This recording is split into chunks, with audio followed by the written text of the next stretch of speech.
Okay, so it's likely that you've noticed other coaches in the industry switch from hosting webinars to doing masterclasses or even hosting workshops. And you've probably attended one or two of each type, but you aren't really sure what the differences are, or if there really is any difference, or why you should actually care about either of these differences.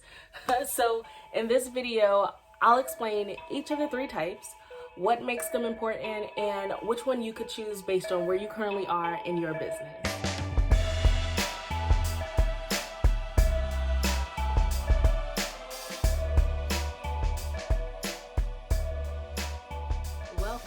Welcome back. If you're new here, I'm Nicole, and on this channel, I share tips and tools that help you attract your audience, automate your business, and really systemize your sales with webinars. If that is what you're looking for and this video interests you, go ahead and hit that like button to help this video go out to more people like you that are looking for this type of content and support for their business. Let's get into it. Webinars, masterclasses, or workshops. Are they just fancy names that are being used interchangeably in the online world because people have gotten tired of attending or hosting webinars? Or is there truly a difference? And better yet, which one of the three is the best choice for your business? Between the three, there are some commonalities, such as one, they're all great ways to expand your reach and to be seen as an expert in your field.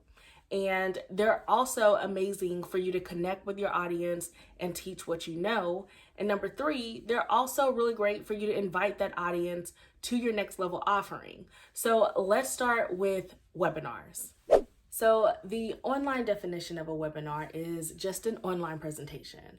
They are usually presented live and can also be automated once you've perfected or really honed in on that particular presentation, which is one of the greatest things that I love about webinars, because once you've created that really great presentation, you can add it to your sales funnel and automate that part of your funnel. So when you host a webinar, you're really just sharing your knowledge, right? You're sharing what you know, and you're using this as a great way to really establish yourself as an authority in your field. So hopefully you've done your research prior to presenting your webinar, where you have a good idea of who your audience is so that you know how to cater your teachings on that webinar to help them with where they are and show them why you and your expertise would be a great fit to help them along their journey. So to get to whatever that point B transformation is. Usually these webinars are filled with attendees that are subscribers from your mailing list. So most likely they're people that already have a great sense of who you are, kind of what you do, and they are tuning in to the webinar to learn more about how you're able to help them before they commit to buying from you. So webinars are a great starting point for you to get comfortable with sharing what you know.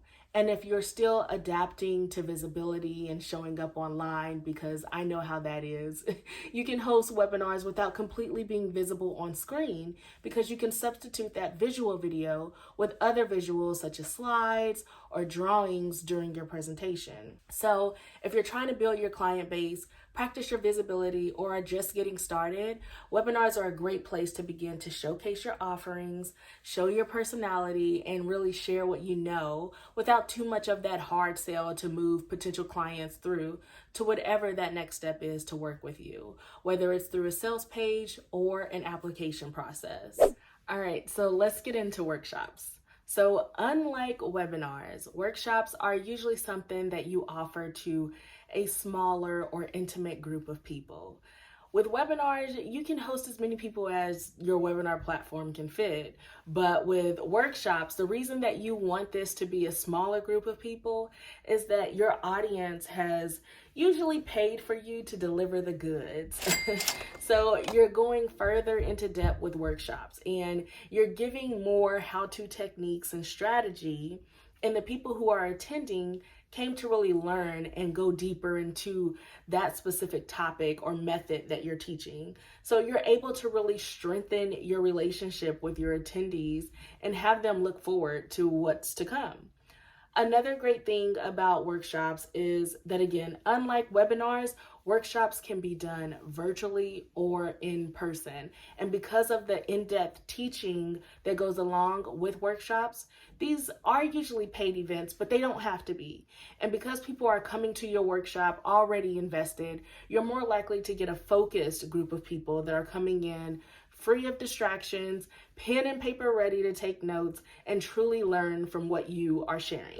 Although selling isn't the focus with this type of event because you're sharing so much value for your attendees, I also believe that it would be such a disservice not to provide a way for those who want to keep that momentum going and to continue to receive that support going forward, whether that's with another workshop, a group program, or some type of one-on-one support level, so that they can continue to build on the teachings that you've shared with them at this level.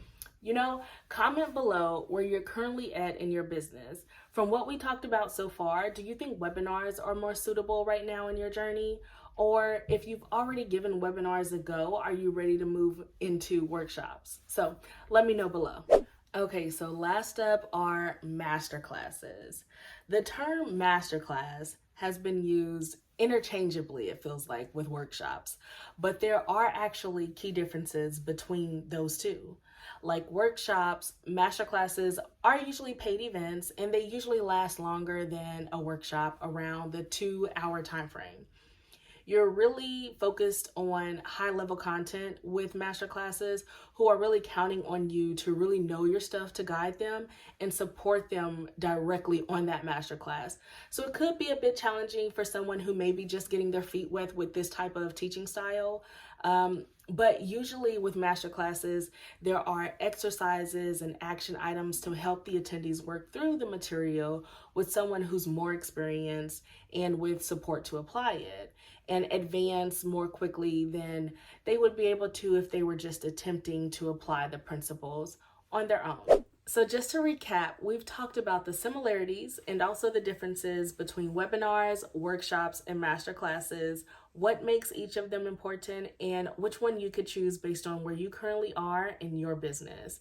And if you haven't done so already and have made it to this point of the video, go ahead and give this video a thumbs up. And if you're someone who wants to apply what we've gone through today, click the link in the description below to download my free gift to you, where I show you the steps on how to attract your ideal clients to your webinar, workshop, or your masterclass. And again, I share tips and tools to help you attract your audience, automate your business, and really systemize your sales with webinars, whether you're a coach, consultant, or a course creator. There are 2 videos that I've gone ahead and linked for you here for you to check out as well. And as always, I hope you enjoyed today's video and I will see you in the next one.